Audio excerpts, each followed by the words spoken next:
ಮುಧೋಳದಲ್ಲಿ ರೈತರ ಪ್ರತಿಭಟನೆ ವಿಕೋಪಕ್ಕೆ ತಿರುಗಿದ್ದು ಇಂದು 50ಕ್ಕೂ ಹೆಚ್ಚು ಟ್ರ್ಯಾಕ್ಟರ್ಗಳಿಗೆ ರೈತರು ಬೆಂಕಿ ಹಚ್ಚಿ ತಮ್ಮ ಆಕ್ರೋಶವನ್ನ ಹೊರಹಾಕಿದ್ರು. ಮುಧೋಳದಲ್ಲಿ ಕಬ್ಬು ಬೆಳೆಗಾರರ ಆಕ್ರೋಶ ಇಂದು ತೀವ್ರವಾಗಿತ್ತು. ಟ್ರ್ಯಾಕ್ಟರ್ ಹಾಗೂ ಕಬ್ಬಿಗೆ ಬೆಂಕಿ ಹಚ್ಚಿದ್ದು ನಿಜಕ್ಕೂ ದುರ್ದೈವದ ಸಂಗತಿ. ರೈತರು ಯಾರೂ ಈ ರೀತಿಯಾಗಿ ಮಾಡೋದಿಲ್ಲ. ಟ್ರ್ಯಾಕ್ಟರ್ಗೆ ಕಿಡಿಗೇಡಿಗಳೇ ಬೆಂಕಿ ಹಚ್ಚಿದ್ದಾರೆ ಅಂತ ಸಕ್ಕರೆ ಸಚಿವ ಶಿವಾನಂದ ಪಾಟೀಲ್ ಪಬ್ಲಿಕ್ ಟಿವಿಗೆ ಹೇಳಿಕೆಯನ್ನ ನೀಡಿದ್ದಾರೆ.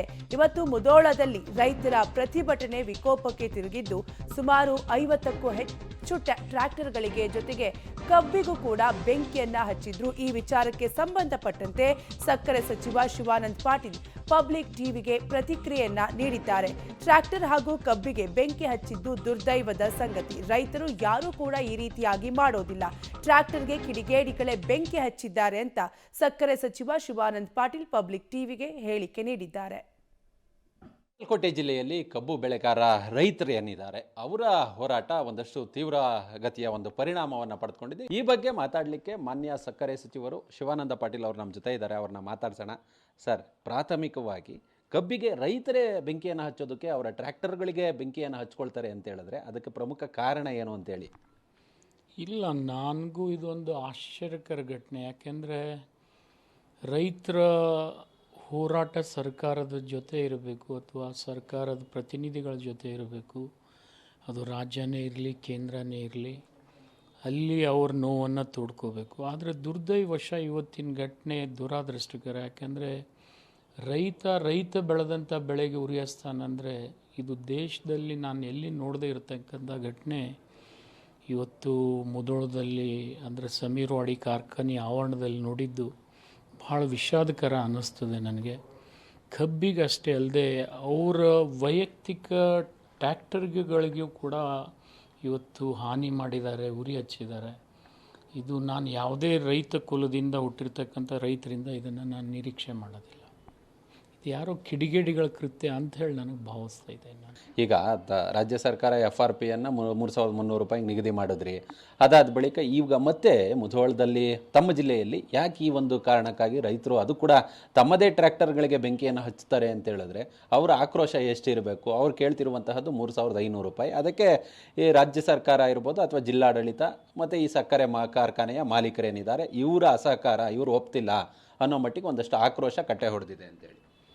ನೋಡಿ, ಕಾರ್ಖಾನೆ ಮಾಲೀಕರದು ಒಂದು ಯಾದಿ ನನ್ನ ಹತ್ರನೇ ಇದೆ ಇವತ್ತು. ವಿಶೇಷವಾಗಿ ಇದು ಬೇಕಾದರೆ ನೀವು ಕೋಟ್ ಮಾಡ್ಬೋದು. ಇದು ಉದಯವಾಣಿ ಪೇಪರ್ನಲ್ಲಿ 2 ದಿವಸ ಹಿಂದೆ ಬಂದಿರತಕ್ಕಂಥದ್ದು. ಯಾವ್ಯಾವ ಕಾರ್ಖಾನೆಗೆ ಈ ವರ್ಷ ಎಷ್ಟೆಷ್ಟು ಹೆಚ್ಚಿಗೆ ಕೊಡಬೇಕಾದಂಥ ಭಾರ ಬಂದಿದೆ ಅಂತ ಹೇಳಿದರೆ ಬೀಳಿಗಿ ಶುಗರ್ಸು 317 ರೂಪಾಯಿ ಹೆಚ್ಚಿಗೆ ಕೊಡಬೇಕು. ಮೆಲ್ಬೋರ್ ಶುಗರ್ಸು 382 ರೂಪಾಯಿ 1 ಟನ್ನಿಗೆ ಕೊಡಬೇಕು ಹೆಚ್ಚಿಗೆ. ಇದು ನಾನು ಹೇಳ್ತಾ ಇದ್ದೀನಿ. ಇಂಡಿಯನ್ ಕೇನ್ಸು 248 ರೂಪಾಯಿ ಕೊಡಬೇಕು. ಇನ್ನು ಪ್ರಭುಲಿಂಗೇಶ್ವರದವರು 249 ರೂಪಾಯಿ ಕೊಡಬೇಕು. ಜಮಖಂಡಿ ಶುಗರ್ಸು 253 ರೂಪಾಯಿ ಕೊಡಬೇಕು ಹೆಚ್ಚಿಗೆ. ಅಲ್ಲಿಂದ ಜಮ್ ಶುಗರ್ಸು 269 ರೂಪಾಯಿ ಕೊಡಬೇಕು. ಈ ಥರ ಪ್ರತಿಯೊಂದು ಕಾರ್ಖಾನೆ ಒಂದೊಂದು. ಬಾದಾಮಿ ಶುಗರ್ಸ್ ಅಂತೂ 323 ರೂಪಾಯಿ ಹೆಚ್ಚಿಗೆ ಕೊಡಬೇಕು. 1 ಟನ್ನಿಗೆ ಒಂದೇ ವರ್ಷದಲ್ಲಿ ಇತಿಹಾಸದಲ್ಲಿ 50 ರೂಪಾಯಿ ತಗೊಳ್ಳೋದು ಭಾಳ ಕಷ್ಟ. ಈ ವರ್ಷ ನಾವು 200, 250, 300 ರೂಪಾಯಿ, 350 ರೂಪಾಯಿ ಕೊಡಿಸಿದ್ದೀವಿ. ಕೆಲವು ಕಡೆ 400 ರೂಪಾಯಿ ಕೂಡ ಸಿಗ್ತದೆ. ಇಷ್ಟೆಲ್ಲ ಪ್ರಯತ್ನ ಸರ್ಕಾರ ಮಾಡಿದ ಮೇಲೆ ಈ ತಪ್ಪು ಗ್ರಹಿಕೆಯಿಂದ ಈ ಕೆಲಸ ಮಾಡಬಾರ್ದಿತ್ತು ಅನ್ನೋದೇ ನನ್ನ ವಿಚಾರ. ಈಗ ಸೈದಾಪುರ ಸಕ್ಕರೆ ಕಾರ್ಖಾನೆಯ ಹೊರಭಾಗದಲ್ಲಿ ಸರ್ ತಮಗೆ ಬಂದಿರುವಂತಹ ಮಾಹಿತಿಯ ಪ್ರಕಾರ ಎಷ್ಟು ಟ್ರ್ಯಾಕ್ಟರ್ಗಳಿಗೆ ಬೆಂಕಿಯನ್ನು ಹಚ್ಚಲಾಗಿದೆ ಮತ್ತು ಅದರ ಟ್ರ್ಯಾಲಿಗಳನ್ನು ಎಷ್ಟು ಆ ಒಂದು ಟ್ರ್ಯಾಲಿಗಳಿಗೆ ಬೆಂಕಿಯನ್ನು ಹಚ್ಚಲಾಗಿದೆ ಅಂತೇಳಿ ಸರ್? ಅದು ನಿರ್ದಿಷ್ಟವಾಗಿ ನನಗೆ ಅಂಕಿ ಅಪ್ರಾಕ್ಸಿಮೇಟ್ ಆಗಿ 25ರಿಂದ 50 ಟ್ರ್ಯಾಕ್ಟರ್ಗಳಿಗೆ ಹಾನಿ ಮಾಡಿದ್ದಾರೆ ಅಂತೇಳಿ ನನಗೆ ಬಂದಿರತಕ್ಕಂಥ ವರ್ತಮಾನ. ಅದರಲ್ಲಿ ಕೆಲವು ಸುಟ್ಟು ಕರಕಲಾಗಿದ್ದಾವೆ, ಕೆಲವು ಭಾಗಶಃ ಸುಟ್ಟಿದ್ದಾವೆ, ಕೆಲವು ಪೂರ್ತಿ ಸುಟ್ಟಿದ್ದಾವೆ. ಇದು ಭಾಳ ದುರದೃಷ್ಟಕರ. ಟ್ರ್ಯಾಕ್ಟರ್ ಅಷ್ಟೇ ಅಲ್ಲ, ಅದ್ರ ಜೊತೆ ಇರ್ತಕ್ಕಂಥ ಕಷ್ಟಪಟ್ಟು ರೈತ 12 ತಿಂಗಳು 13 ತಿಂಗಳು ಬೆಳೆದಿರೋ ಕಬ್ಬಿಗೂ ಕೂಡ ಉರಿಯಿಸ್ತಾರಲ್ವ, ಇದು ಭಾಳ ದುರದೃಷ್ಟಕರ. 25ರಿಂದ 50 ಅಂಥೇಳಿ ಅಂದಾಜಿದೆ. ನಾನು ಅಲ್ಲಿ ಹೋದ್ಮೇಲೆ ತಿಳಿತದೆ ನನಗಿನ್ನೂ ಹೆಚ್ಚಿನ ಮಾಹಿತಿ. ಈಗ ತಾವು ಬೆಳಗ್ಗೆ ಅಲ್ಲಿಗೆ ಭೇಟಿಯನ್ನು ಹಮ್ಮಿಕೊಂಡಿದ್ದೀರಾ, ಹೇಗೆ ಆ ಘಟನಾ ಸ್ಥಳಕ್ಕೆ? ಇನ್ನು ನಾನು ಮಾನ್ಯ ಮುಖ್ಯಮಂತ್ರಿಗಳ ಅನುಮತಿ ಕೋರಿ ನಾನು ಅಲ್ಲಿ ಹೋಗಲೇಬೇಕಾಗ್ತದೆ, ಹೋಗ್ತೀನಿ. ಅವ್ರ ಜೊತೆನೂ ಕೂಡ ವಿಚಾರ ವಿನಿಮಯ ಮಾಡ್ತೀನಿ. ಕಾರ್ಖಾನೆ ಮಾಲೀಕರ ಜೊತೆನೂ ಅವರು ಆತ್ಮಸ್ಥೈರ್ಯ ಕಳ್ಕೊಬಾರ್ದು. ಯಾಕೆಂದರೆ ಗೋದಾವರಿ ಶುಗರ್ಸ್ ಅಂದರೆ ಇಡೀ ರಾಜ್ಯದಲ್ಲಿ ಅಷ್ಟಲ್ಲ, ದೇಶದಲ್ಲೂ ಒಂದು ಮಾದರಿ ಕಾರ್ಖಾನೆ, ಪ್ರೈವೇಟ್ ಕಾರ್ಖಾನೆಯಲ್ಲಿ ಯಾವ ತಳಿ ಕಬ್ಬನ್ನು ಬೆಳಿಬೇಕು, ಹೇಗೆ ಬೆಳಿಬೇಕು, ಎಷ್ಟು ದಿವಸಿಗೆ ಅದನ್ನು ಹಾರ್ವೆಸ್ಟ್ ಮಾಡಬೇಕು, ಈ ಎಲ್ಲ ಮಾಹಿತಿ ಕೊಡ್ತಕ್ಕಂಥ ಒಂದು ಕಾರ್ಖಾನೆ ಮತ್ತು ರೈತರಿಗೆ ಅತಿ ಹೆಚ್ಚಿನ ದರ ಕೊಟ್ಟಿರ್ತಕ್ಕಂಥ ಹೊಸ ಹೊಸ ವೆರೈಟಿಗಳನ್ನು ಇಂಟ್ರೊಡ್ಯೂಸ್ ಮಾಡಿರ್ತಕ್ಕಂಥ ಕಾರ್ಖಾನೆ. ಅಂಥ ಕಾರ್ಖಾನೆ ಆವರಣದಲ್ಲಿ ಈ ಥರದ ಒಂದು ಘಟನೆ ಆಗಿರೋದು ದುರಾದೃಷ್ಟಕರ ಅಂತ ನಾನು ಹೇಳ್ತೀನಿ. ಈಗ ಸರ್, ರೈತರು ಆಕ್ರೋಶಕ್ಕೆ ಮತ್ತು ಸರ್ಕಾರ, ಜಿಲ್ಲಾಡಳಿತ ನಮ್ಮ ಮನವಿಗೆ ಸ್ಪಂದಿಸಿಲ್ಲ, ಸಕ್ಕರೆ ಕಾರ್ಖಾನೆ ಮಾಲೀಕರು ಸ್ಪಂದಿಸಿಲ್ಲ ಅನ್ನೋ ಕಾರಣಕ್ಕೆ ಒಂದಷ್ಟು ಆಕ್ರೋಶಗೊಂಡು ಬೆಂಕಿಯನ್ನು ಹಚ್ಚಿರಬಹುದು ಸರ್. ಈಗ ಅವ್ರ ಕಬ್ಬಿಗಿರ್ಬೋದು ಅಥವಾ ಅವ್ರ ಟ್ರ್ಯಾಕ್ಟರ್ಗಿರ್ಬೋದು, ಹಾನಿ ಪರಿಹಾರಕ್ಕೆ ಏನಾದರೂ ಸರ್ಕಾರ ಮುಂದಾಗುತ್ತಾ? ಅದು ನಾಳೆ ಗೊತ್ತಾಗುತ್ತೆ. ನಾವು ಇನ್ನು ಮಾನ್ಯ ಮುಖ್ಯಮಂತ್ರಿಗಳ ಜೊತೆ ವಿಚಾರ ವಿನಿಮಯ ಮಾಡಿ ಹಾನಿ ಆದಂಥ ರೈತರಿಗೆ ಸ್ವಲ್ಪ ಹಾನಿ ತುಂಬಿಕೊಡ್ತಕ್ಕಂಥ ಪ್ರಯತ್ನ ನಾವು ಮಾಡಬೇಕಾಗ್ತದೆ.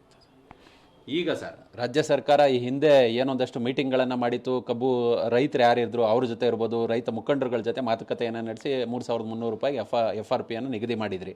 ಇದೀಗ ಈ ಒಂದು ಬಾಗಲಕೋಟೆಯಲ್ಲಿ ನಡೆದಂತಹ ಈ ಒಂದು ಘಟನೆಯ ನಂತರ ಕಬ್ಬು ಬೆಳೆಗಾರರ ಆಕ್ರೋಶ ಇನ್ನೂ ಕೂಡ ನಿಂತಿಲ್ಲ. 3,300 ರೂಪಾಯಿಗೆ ಅವ್ರು ಒಪ್ಕೊಂಡಿಲ್ಲ ಅಂತೇಳಿ ಭಾವನೆ.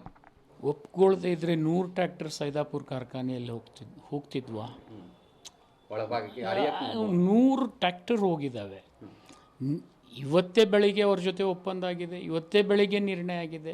1 ಗಂಟೆಯಲ್ಲಿ 100 ಟ್ರ್ಯಾಕ್ಟರ್ ಅಲ್ಲಿ ಹೋಗಬೇಕಾದ್ರೆ ರೈತರಿಗೂ ಒಂದು ಆತಂಕ ಇರಬೇಕಲ್ಲ. ತಮ್ಮ ಕಬ್ಬು ಕಟಾವು ಲೇಟ್ ಆಯ್ತಂದರೆ ಮುಂದಿನ ಸೀಸನ್ ಕಳ್ಕೊಳ್ಬೇಕಾಗತ್ತೆ.